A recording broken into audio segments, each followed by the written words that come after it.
Yo guys, what's going on here? Welcome back to another video on my channel. Now, basically, I'm going to take you back a little bit. So, in the 2019 NFL offseason, there were two major trades that went down. The first major trade was Antonio Brown getting traded from the Steelers to the Oakland Raiders. Now, as you guys know, didn't work out that great. Antonio Brown got cut by the Raiders, went to the Patriots, got cut after one game, but then he eventually found his footing with the Tampa Bay Buccaneers in 2020 and ended up winning a Super Bowl with them.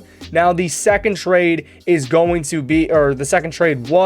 Odell Beckham Jr. getting traded from the Giants to the Cleveland Browns. Now, in that deal, Odell Beckham Jr. obviously went to the Giants, and in exchange, the Giants got back Jabril Peppers and two draft picks, a first-round pick and a third-round pick. So those picks ended up being Dexter Lawrence and Oshane Ximines. So today what I did is I did a pretty cool what-if. I went ahead and did a what-if if Odell Beckham Jr. was, he never got traded. What if he never got traded? Now, what I did is I took Odell Beckham Jr., obviously traded him to the New York Giants, and then I ended up trading Jabril Peppers, Oshane Ximines, and Dexter Lawrence over to the Cleveland Browns, and really seeing how everybody will turn out.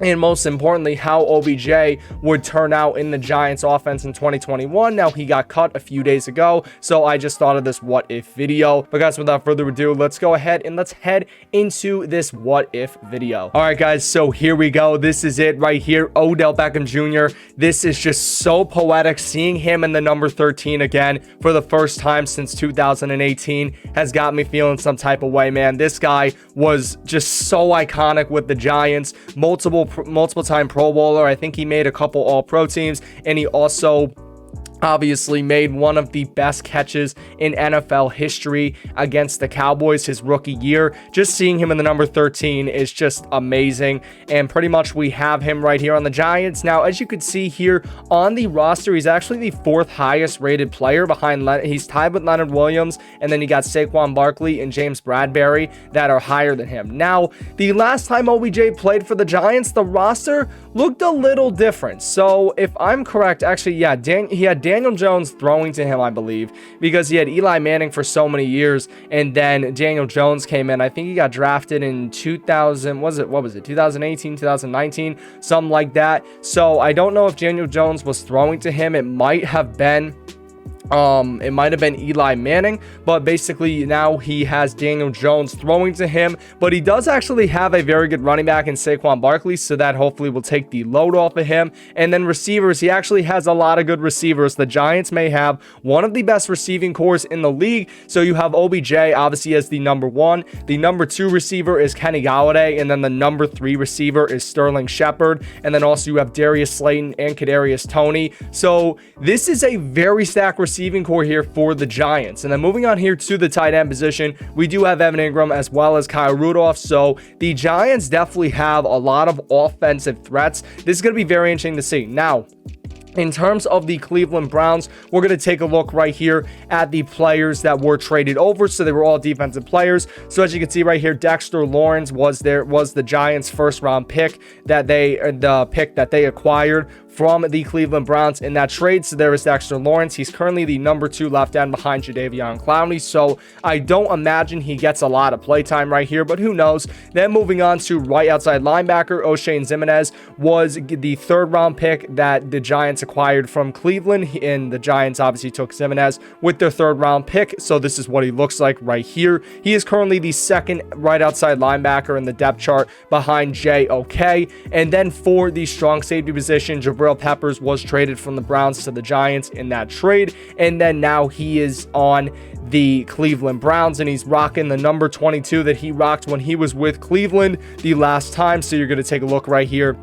Jabril Peppers is right here. So I don't really have a lot of expectations for Ximines or for Dexter Lawrence, but I think that Jabril Peppers might actually ball out, and I don't know how the Giants are going to do with the addition of OBJ, but more importantly, I don't know how OBJ is going to do, because Daniel Jones is throwing to him. That's a little suspect compared to having Eli Manning. So we're definitely going to go ahead. This is definitely going to be a very interesting video today, but what we're going to do is we're going to sim to the mid-season point. We're going to be seeing how the Giants are doing as well as OBJ, and then we are going to sim to the end of the season midseason and see if the Giants make the playoffs or the Browns make the playoffs, as well as check in on all of the players. But now, guys, we're going to go ahead and we are going to sim to the midseason point, so I will see you guys there. Alrighty, guys, so here we go. This is the outlook. So right now, as you see in the bottom right corner, the NFC East is this is just insane. So you have the Cowboys, they're undefeated at 6-0. Obviously, Madden loves the Cowboys. You have the Giants at 3-4, so they're not doing terrible. They're second in the division. I mean, they're hanging in there. They're not doing great. And then you have the Eagles and the football team winless at the bottom of that division. That is super, super interesting. Now we're going to go ahead, though. We're going to take a look and see how the Giants as a whole are doing in terms of their stats. So Daniel Jones, 1,600 yards, 11 passing touchdowns, 13th ranked offense in the entire NFL. So as you can see, Daniel Jones, as I mentioned, 1,600 yards, 11 touchdowns, and 4 picks. But now we're going to take a look at the receiving yards. Odell Beckham Jr., 469 yards and 3 touchdowns on 35 receptions. Sterling Shepard, 26 receptions, 387 yards and 4 touchdowns. And then Kenny Golladay with 30 receptions for 380 yards and 1 touchdown. So Beckham, I mean, he's doing all right. He's not doing amazing, but he's not doing bad. So, that's whatever. Let's take a look real quick at our friends over in Cleveland. Let's see how they're doing in terms of the defense. So right now, the first player to show up, so let's see, they don't really show up. Actually, Jabril Peppers, he is third on the team in tackles.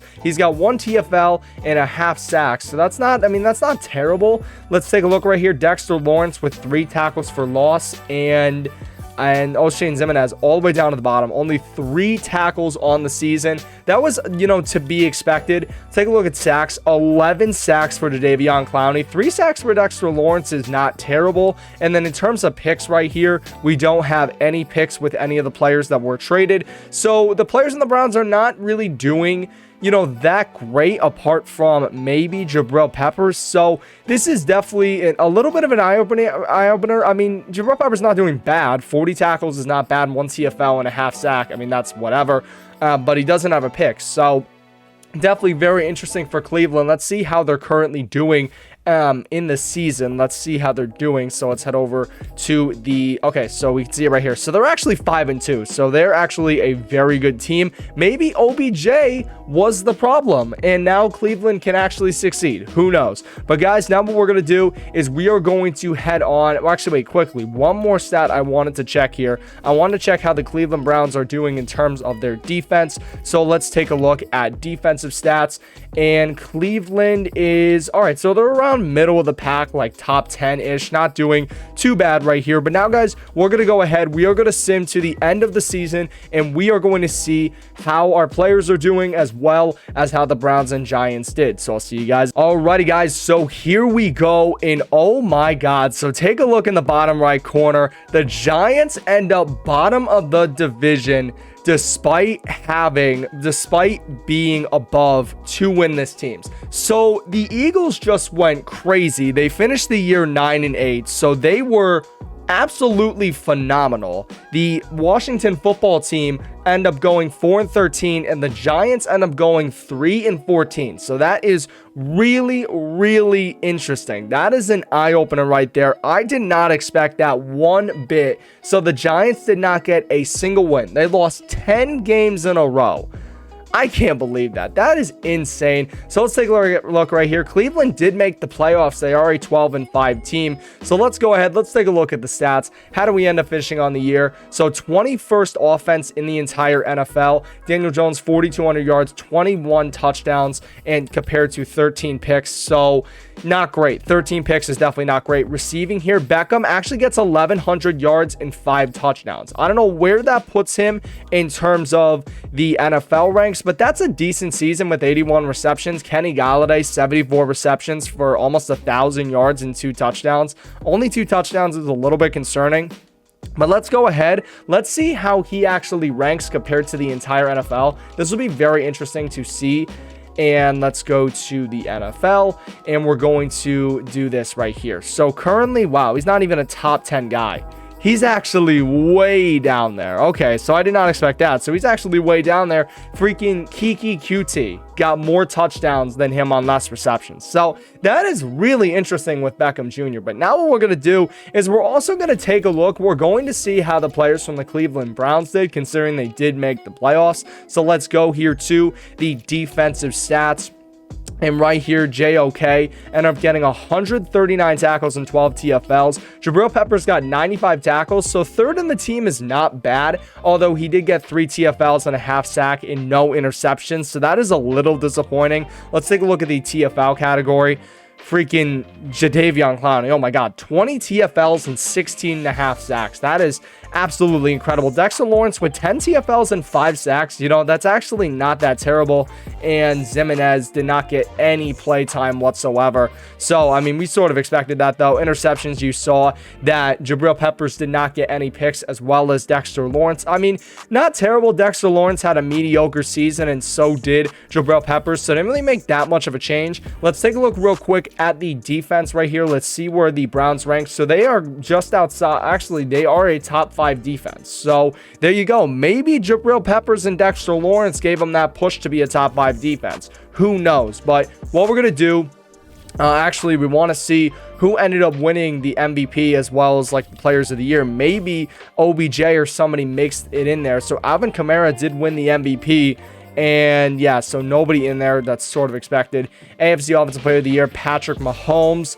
And let's see, so nobody there. Let's take a look at Defensive Player of the Year. Melvin Ingram actually won it. That's really interesting. And let's see, did anybody make it in? So yeah, no, nobody from this list ended up making it in. And then let's go to the NFC. Offensive Player of the Year, Beckham is not even in the top 10. That's a little bit expected. And yeah, so there you go. So honestly, Beckham, I mean, it's kind of hard to judge. He didn't have really, I mean, it's a 1,000+ yard season, but I don't even know. So what we're going to do, we're going to advance to the Super Bowl. We're going to see who is in the Super Bowl. I'm calling it right now. The Cleveland Browns are going to be in the Super Bowl. I'm calling it right now, and they are not. It is Tampa Bay versus the Ravens. So Tampa Bay makes a second straight Super Bowl, and the winner of that Super Bowl, just for fun, is going to be the Ravens, 14-7. That is such a boring game compared to how high-powered these offenses are. So guys, that's going to pretty much do it for this video. So hope you guys have enjoyed. If you did, please make sure to smash that like button. Let's trash smash 5 likes. You guys are awesome. Take care, but most importantly, stay classy.